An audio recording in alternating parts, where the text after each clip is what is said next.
Hello दोस्तों, मैं Sanish sir आप सभी का बहुत बहुत स्वागत करता हूं अपने इस योग्य सीरीज में। तो प्यारे बच्चों, आज योग्य सीरीज का 17वां प्रश्न है। देखिए 17वां प्रश्न क्या कह रहा है। तो प्रश्न है, निम्नलिखित समीकरण को हल कीजिए। यानी कि दो समीकरण दिया है, इसमें हल करके एक्स और वाई का मान पता करना है। ऐसे प्रश्नों को किस विधि से हल करते हैं? तो विलोपन विधि से हल करते हैं। आप सभी को मैं सिखा चुका हूं विलोपन विधि कैसे लगता है। तो दोनों समीकरण में किसी एक चीज को बराबर करना होता है। तो आइए देखते हैं कैसे बराबर होगा। इस समीकरण में देखिए, यहाँ पे चिन्ह विपरीत है तो इसको हल करने में आसानी होगी।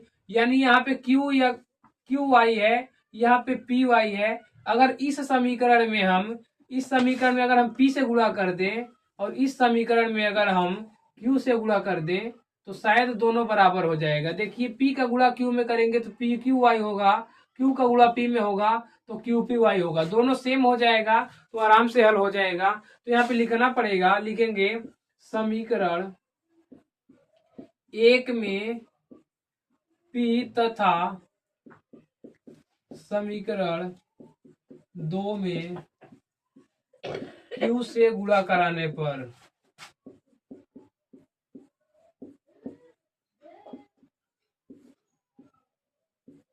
समीकरण एक में पी से तथा समीकरण दो में क्यू से गुणा करेंगे। तो ध्यान दीजिए, पी का गुणा जब इसमें करेंगे तो पी में होगा तो पी स्क्वायर हो जाएगा, यक्स लिखेंगे।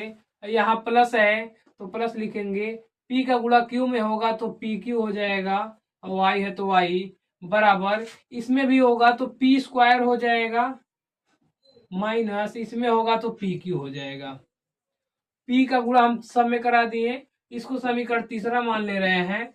अगला देखिए, समीकरण दूसरा में हमको क्यू से गुणा कराना है। तो जब क्यू का गुणा क्यू में होगा तो क्यू स्क्वायर हो जाएगा, यक्स है तो यक्स लिखेंगे, यहाँ माइनस है तो माइनस। क्यू का गुणा पी में होगा तो क्या क्यू पी होगा।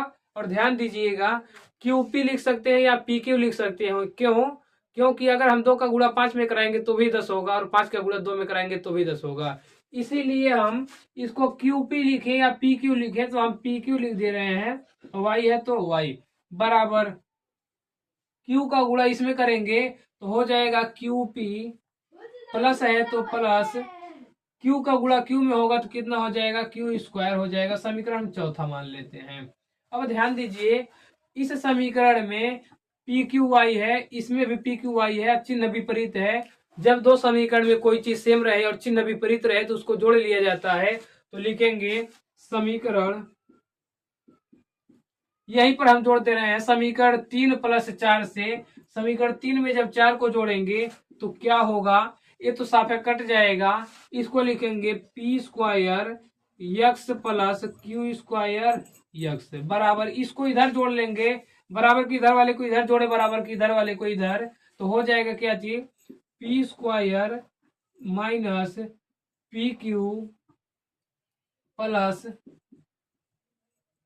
P Q. देखिए इसको हम पी क्यू लिखे चाहे क्यू पी लिखे, दोनों बात सेम है। इसको क्या करेंगे तो लिखेंगे प्लस क्यू स्क्वायर। अब ध्यान दीजिएगा, यहाँ पे पी स्क्वायर है, यक्स है, यहाँ पे क्यू स्क्वायर यक्स है। यक्स दोनों लोग के पास है तो यक्स कॉमन निकाल सकते हैं, तो निकाल लिए। बचेगा P square plus Q square बराबर, यहाँ पे ध्यान दीजिए पी क्यू है, यहाँ पर भी पी क्यू है। एक पी क्यू माइनस में है, यानी कि हम कर्जा लिए हैं, और वही चीज यहाँ पे हमारे पास है तो कट जाएगा। यहाँ बचेगा P square plus Q square. इसके साथ ये गुणा में उधर जाएगा तो भाग में हो जाएगा, यानी यक्स बराबर जो आएगा आपका P square plus Q square बटे, इसी को भेजेंगे तो P square plus Q square. वही चीज ऊपर है वही चीज नीचे है, तो कट के कितना आ जाएगा, तो यक्स बराबर 1 आ जाएगा। आप सभी को आशा है कि समझ आया होगा, आशा है कि आप सभी को ये बात समझ आई होगी। आगे देखिए, लिखेंगे क्या चीज, अभी तो यक्स का मान आया है, वाई का मान कैसे आएगा, तो लिखेंगे कि यक्स का मान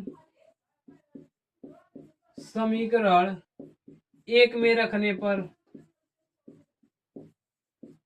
जब यक्स का मान समीकरण 1 में रखेंगे तो क्या होगा, समीकरण 1 कहाँ है, तो P x plus Q I बराबर पी माइनस क्यू। यक्स की जगह पे हमको कितना रखना है, तो 1 रखना है तो रख देंगे। तो हो जाएगा P गुणे 1 प्लस क्यू आई बराबर P माइनस क्यू। P के गुणा 1 में होगा तो P ही होगा, और P को जब उधर भेजेंगे, यहाँ प्लस में है, उधर जाएगा तो माइनस में, बचेगा क्या चीज, तो क्यू वाई बचेगा। तो लिखेंगे क्यू वाई बराबर, ये प्लस में है, उधर भेजेंगे तो माइनस में जाएगा, यहाँ पे P माइनस क्यू तो पहले से था, आई माइनस में आ जाएगा, तो लिखेंगे माइनस P। आशा है कि आप सभी को ये बात समझ आई होगी। आगे देखिए, लिखेंगे क्यू वाई बराबर, पी ये की प्लस में है, पी माइनस में है, तो कट के कितना आएगा, तो खत्म हो जाएगा, यहाँ बचा है माइनस क्यू, और क्यू क्यू इधर है गुणे में, उधर जाएगा तो भाग में चला जाएगा, तो वाई बराबर कितना आएगा, तो माइनस क्यू, और यहाँ गुणे में है तो भाग में आ जाएगा, यानी कि बटे की क्यू। क्यू से क्यू कटेगा तो वाई बराबर कितना आ जाएगा, तो माइनस 1 आ जाएगा। एक्स का मान कितना आया है, प्लस में 1 आया है, वाई का मान कितना आया है, तो माइनस में 1 आया है।